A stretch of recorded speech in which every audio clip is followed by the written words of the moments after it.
Crush and friend got together and are thriving while I'm here trying to not feel bitter. I know this might sound immature, but I don't really have anyone to talk to and I just need to let it out. All my life, I've felt like the third wheel, the supportive friend in someone else's story. And it's starting to hurt more than I want to admit. Last summer, I had an internship. I quickly became close with a group of girls who shared my same interests. We had a lot of fun together, exploring the new city and yapping. At first, the male and female interns mostly kept to their own sides, not out of malice but just different vibes. But there was one guy who started hanging out with us more and more. Let's call him Jay. Jay was ambitious, smart, and confident. The way he carried himself stood out to me. He shared a lot of his achievements, his family-oriented thinkings, and life views. They all resonated with me and I started to admire him, especially since it doesn't seem like he minds getting to know us girls without being weird about it. I slowly developed a crush. At first, I thought maybe he wanted to be friends with all of us. But slowly, it became obvious that he only had eyes for one girl in our group, let's call her Kayla. He'd bring her pastries, said he made them from a company team events and couldn't finish it all. He would also look for excuses to bump into her at her desk. It slowly seems like Jay and Kayla always seem to be together, even outside of the girl group hangout. He really liked her, and honestly I was crushed. It all happened so fast. I admit I didn't really have any relationship experience before, so I didn't know how to process this crush. I just waited around, hoping that I can find the right time like an idiot. But instead of confessing or even pulling back, I did the opposite. I acted as their wingwoman as another girl and I helped him ask Kayla out, working as like double agents. Maybe I thought that since I cannot be with him, I still want to be their friends. They got together 2/3 into the internship. And everything changed. Our group used to hang out together, but after they became a couple, it was like we stopped existing. I tried to be understanding and told myself that of course couples spend time with each other and that is normal. But it still hurt. I just wanted to feel like I still mattered to them, even a little. After the internship ended, I noticed I couldn't find either of them on Instagram anymore, which made me think they blocked me. I tried my best to be supportive throughout, so I'm not sure why. It could be some bitterness have leaked through, but I guess I just wasn't part of their life anymore. Even typing this out I know how immature I sound, but I have to say what drew off my chest that I wanted to in their world. Recently, I found one of their social media pages. They're still together and actually are thriving with a new launch startup business.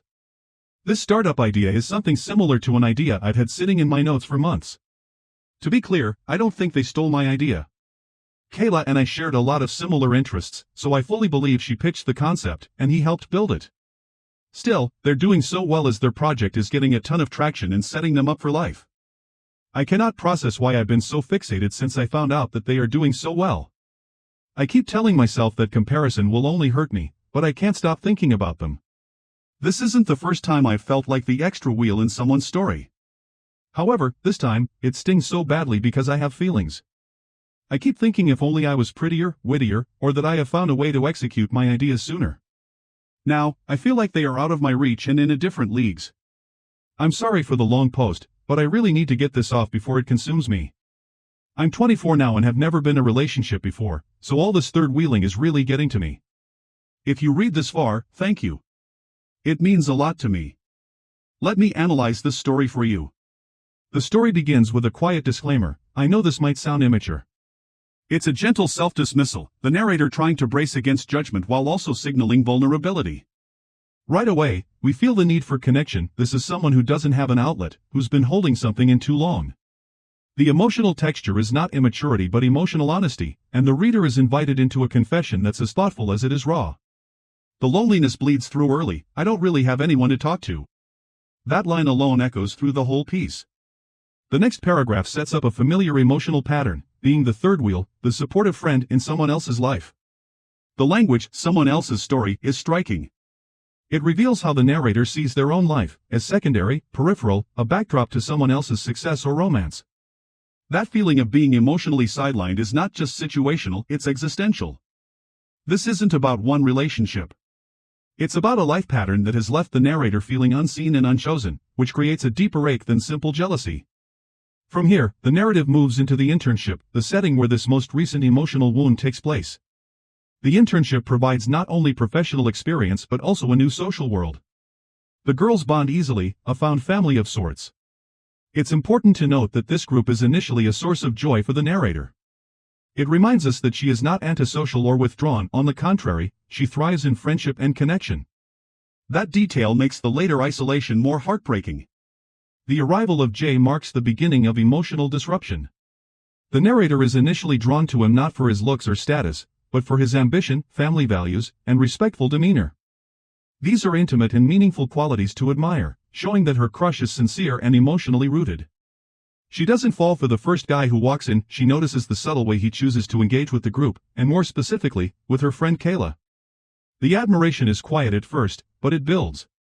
Her attraction deepens as she begins to imagine him as someone of substance, not just a fling, but someone who gets her. Then the inevitable shift, he only has eyes for Kayla. The description of his courting gestures, pastries, bumping into her, is subtle but devastating. It's not dramatic, but it's the gradual dawning of heartbreak. The narrator doesn't rage or panic. She watches it happen, powerless, as the invisible boundary between possibility and reality closes. The line "I was crushed" is simple and understated, but it carries enormous emotional gravity because it is so quietly placed. She isn't begging for pity. She's naming her pain plainly. What happens next is a small act of emotional martyrdom. She becomes their wingwoman. This is where the story reveals the narrator's complex emotional depth. Instead of walking away, she chooses to help the person she likes get together with someone else. Why? Because she wants to stay close. Because maybe being near them is better than being entirely excluded. It's the tragic logic of someone who has been taught to accept crumbs in place of affection. This is not immaturity, it's emotional self-sacrifice. And it hurts. Once they're a couple, the social fabric unravels. The group dynamic disintegrates, and the narrator's presence fades into the background. Her feelings are dismissed not by direct cruelty, but by neglect. And somehow, that passive exclusion is even worse. It says, "We didn't even think of you." When she says, "I just wanted to feel like I still mattered to them," it hits like a gut punch. Because isn't that all anyone wants? To feel that their presence has meaning, that they're remembered, wanted, and needed? The next blow comes digitally. They block her on Instagram. The double pain of emotional loss and technological erasure is enormous. Online spaces are not just virtual anymore, they're extensions of our social existence. Being blocked is not just a communication cutoff, it's a symbolic deletion. When she says, "I guess I just wasn't part of their life anymore," it isn't bitter. It's mournful. She's grieving a friendship, a potential romance, a chapter of life that vanished without closure. Then comes the emotional crescendo. She discovers that they're thriving. The couple has launched a startup, one that echoes an idea she had long ago. She's careful not to accuse them of stealing it, which is telling. She's not driven by spite, she's driven by the ache of missed opportunity. Seeing people succeed with a version of your dream, especially people who ghosted you, is like a haunting. She's not just watching them grow together, she's watching them build the future she wanted for herself. That kind of grief isn't jealousy.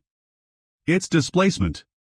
She ends with an unvarnished self-assessment. "I keep thinking if only I was prettier, wittier." The pain here is rooted not just in romance or lost friendship, it's in a deeper belief that she isn't enough. That she has somehow failed to be worthy of love, success, or presence. These are dangerous, self-eroding thoughts, and the narrator is clearly battling them with every line. The most devastating part might be the quiet despair when she writes, "I'm 24 now and have never been in a relationship before." Not because there's any shame in that, but because to her, it feels like yet more evidence of her outsider status. Her sadness isn't about relationship status. It's about wanting to be wanted. In summary, this is not a story about immaturity, as the narrator fears. It is a story about emotional displacement, the ache of invisibility, and the long-term grief of always being the supporting role in someone else's spotlight. It is also a meditation on identity. Who am I, when my ideas go unrealized, when the people I love move on, when I'm quietly removed from the narrative? What makes this piece powerful is its restraint. The narrator never wallows. She's honest, careful, even empathetic toward the very people who hurt her. That makes the heartbreak more poignant, because she's not asking for pity. She's asking for recognition.